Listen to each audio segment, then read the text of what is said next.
जोहार, नमस्कार। आप देख रहे हैं आपका अपना AD live. Bank employ association ने हड़ताल की घोषणा करने वाली है, उसकी शुरुआत हो चुकी है, कर दी है।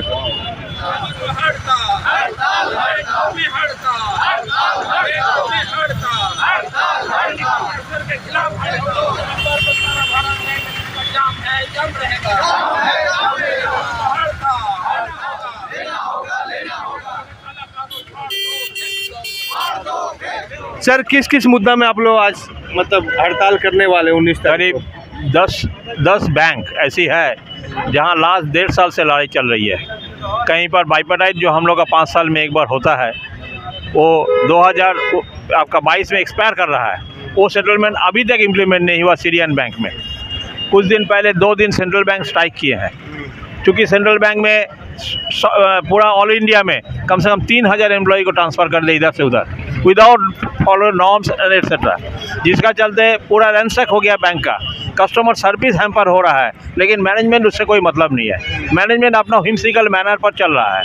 मैनेजमेंट से रिक्वेस्ट करने के बाद भी आइए बैठिए, अगर ज़रूरत होगा तो मैनेजमेंट तो सरकार है सर। अब जो भी हो, अब इस तरह से करके इनका मकसद है कि किसी भी तरह से दिस नेशनलाइज्ड बैंक को डैमेज करे। मेन मकसद ये है। जब पहले तो बैंक वाइज एक बैंक को लड़ रहा था ताकि सब बैंक ना आए। पहले बैंक ऑफ इंडिया से लड़ाई किया, जो भाई दूसरा बैंक, अरे बैंक ऑफ इंडिया की लड़ाई है, दूसरा बैंक कहाँ आएगा, उसको लड़ाई किया। उसके बाद सेंट्रल बैंक, उसके बाद बैंक ऑफ महाराष्ट्र, उसके बाद फेडरल बैंक। हर बैंक में एक एक बात में। इसीलिए EIBA ने जो ऑल इंडिया बॉडी है वो बोला नहीं, इस तरह से बेटर है सब मिलकर एक साथ लड़ो।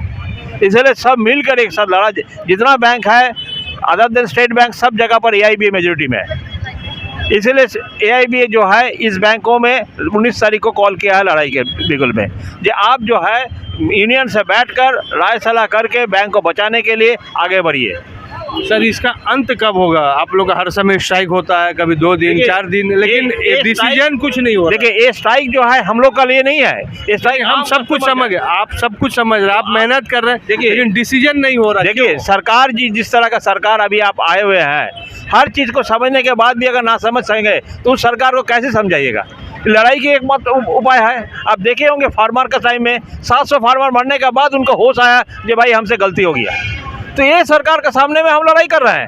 उनको तो बैंक मर्ज किया है, आपको तो पता है बैंक मर्जेशन हुआ। मर्ज करने के बाद क्या प्रॉफिट हुआ, क्या लॉस हुआ, नहीं पब्लिश किया गवर्नमेंट ने, जबकि इसमें ह्यूज लॉस हुआ। 3500 ब्रांचेस बंद हो गया है। अब सोचिए कितना एम्प्लॉयमेंट लॉस हुआ है, कितना छोटा तबके का बिजनेसमैन का लॉस हो गया है। लेकिन कौन किसका बात सुनेगा? अभी बोलते हैं 2 बैंक प्राइवेट करेंगे, क्या सुनेगा आपको? आपका महाराष्ट्र में महाराष्ट्र कोऑपरेटिव बैंक डूब गया है, पैसा उसका मिल नहीं रहा है, कौन देख रहा है आपको? आम जनता रोजी। आपका साथ कोई राजनीतिक पार्टी क्यों नहीं दे रहे हैं? क्योंकि हम लोग कभी भी पॉलिटिकल सोर्स में नहीं रहा। लेकिन आपका बात तो सरकार को कुछ जू तक नहीं हो रहा। देखिए, आप एक तो पॉलिटिकल पार्टी भी कौन सा जू ले पा रहा है इस आज के दरमियान में, जब 700 फार्मर अगर डेथ कर सकता है, इससे बड़े तो लड़ाई नहीं हो सकता है। इंडिया में आफ्टर नेशनलाइजेशन इतना बड़ा लड़ाई कोई नहीं लड़ा। तो वो लड़ाई में अगर कोई सरकार नहीं सुन सकता तो हम लोग कहाँ क्या है? लेकिन इसका मतलब हम लोग चुपचाप बैठेंगे नहीं, हम लोग लड़ेंगे और आम जनता को समझाएंगे कि आपके पैसा को सेफगार्ड करने के लिए लड़ाई कर रहे हैं। ये नेशनलाइज बैंक डूब जाएगा तो आपका सारे पैसा डूब जाएगा। ये मेन मकसद। सर, यंग है, लड़ाई अब तेज हो चुका है। नौकरी बचाना, अस्तित्व बचाना, बैंक बचाना, और आप लड़ाई में साथ देंगे? क्योंकि अब इन लोग का जो समय पूरा हो चुका है, आपका समय स्टार्ट हो रहा है, कैसे करके लड़ाई लड़िएगा? जी, जैसे तो एस्टेब्लिश तरीका है कि आपका स्ट्राइक एंड डेमोन्स्ट्रेशन जैसा है, ये स्लो एंड स्टडी तरीका है। महात्मा गांधी ने हमें सिखाया है कि नॉन वायलेंट स्ट्रगल जो है करते रहने से एक न एक दिन सफलता ज़रूर मिलेगी हमें। एक न एक दिन सफलता हमें ज़रूर मिलेगी और हम सफल होंगे। अब सरकार का, जैसे आपने कहा है कि सरकार शायद नहीं सुन रही है, सरकार मैंने बहरी बने हुए हैं, वो नहीं सुन रहे हैं, मैनेजमेंट नहीं सुन रहे हैं, लेकिन लोक जागरूकता जरूर हो रहा है। हम हर नुक्कड़ में, हर जगह जाके हम डेमोन्स्ट्रेशन करते हैं, स्ट्राइक करते हैं, अपना लेख लिखते हैं, और उसके बाद स्ट्राइक के दिन भी हम स्ट्राइक के दिन घर में नहीं बैठते हैं, स्ट्राइक के दिन हम बैंक में बैठते हैं, ग्राहकों को समझाते हैं कि हर जो ग्राहक आते हैं सबको हम बैठ के प्यार से समझाते हैं कि देखिए हमारा मजबूरी है हड़ताल करना, हमारा भी वेतन कट रहा है हड़ताल करने से। महीना का 1 दिन का, 2 दिन का, 3 दिन का जैसा हड़ताल का प्रोग्राम रहे, हमारा वेतन कटता है, मगर हम फिर भी संघर्षरत हैं। क्योंकि हमें लड़ाई को जीतना है, पब्लिक के लिए लड़ाई को जीतना है। बहुत आपने आंदोलन किया, ये आंदोलन सक्सेस नहीं हो रहा है, एक तो बहुत बड़ा डिमेरिट है। देखिए, आंदोलन सक्सेस हो रहा है या सक्सेस नहीं हो रहा है, इससे हम चिंतित नहीं हैं। हम चिंतित इस विषय पर है कि हम विषय क्या है। विषय ये है कि आम जनता की जो पूंजी है, जो डिपॉजिट्स है, वो बैंकों में जमा है। और ये जनता कौन है? आप हम जनता हैं। हमारा पैसा यहाँ पर जमा होके है। आज ये प्राइवेटाइज करने की जो बात चल रही है, आप जानते हैं कि प्राइवेट सेक्टर में अगर बैंक डूब रहा है, बैंक अगर बंद हो रहा है, तो केवल 5 लाख रुपया ही उनका सुरक्षित है। अगर किसी का 15 लाख रुपया है, किसी का अगर 15 लाख रुपया है, तो केवल उसको 5 लाख रुपया ही मिलेगा प्रोपोर्शनेटली। लेकिन हमारा नेशनलाइज्ड बैंक जो है, ये सरकार की द्वारा गारंटी दिया हुआ है, एंड अकॉर्डिंगली यहाँ पर जो भी जमा पूंजी है वो सुरक्षित है। और इसी सुरक्षा के लिए हम लड़ाई कर रहे हैं। हम आम जनता के लिए लड़ रहे हैं, हम कोई तनख्वाह बढ़ाने के लिए लड़ नहीं रहे हैं। एक तरफ रुपया दिन पर दिन गिरते जा रहा है, डॉलर का रेट भागते जा रहा है।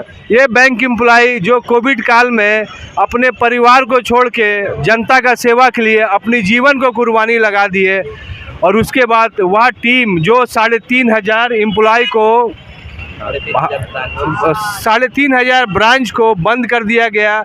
सरकारी इंस्टीट्यूशन जो बैंक होते थे उनको मर्जर कर दिया गया। और अभी का जो वर्ल्ड का जो सिचुएशन है, यूक्रेन और अमेरिका के युद्ध के कारण वर्ल्ड बैंक ने भी यह भविष्यवाणी कर दी है कि रिसेशन की शुरुआत हो चुका है और बैंक एक तरफ रोड में आ चुके हैं। और ये आंदोलन का रिजल्ट क्या होगा यह तो नहीं पता, लेकिन जनता ज़रूर भुगतेगी सरकार और बैंक का लड़ाई में। और जनता को भी सोचना चाहिए, इस बैंक के साथ लड़ना चाहिए, उनके एम्प्लॉय के साथ कदम से कदम मिलाना चाहिए, क्योंकि अर्थव्यवस्था को अगर बचाना है तो बैंक एम्प्लॉय का साथ देना, आपका जमा पूंजी को बचाना है तो भी इनका साथ देना है। कल तक आप करोड़ रुपया अगर एफडी है, अगर किसी कारण बैंक अगर डूब जाते हैं तो सिर्फ 5 लाख रुपया मिलेगा। तो आप सोच लीजिए कि आने वाला समय कितना खतरनाक होने वाला है। इसकी जिम्मेवारी सिर्फ जनता के पास है। एडी लाइव का वीडियो को शेयर कीजिए, लाइक कीजिए। एडी लाइव की पूरी टीम की ओर से सभी को धन्यवाद।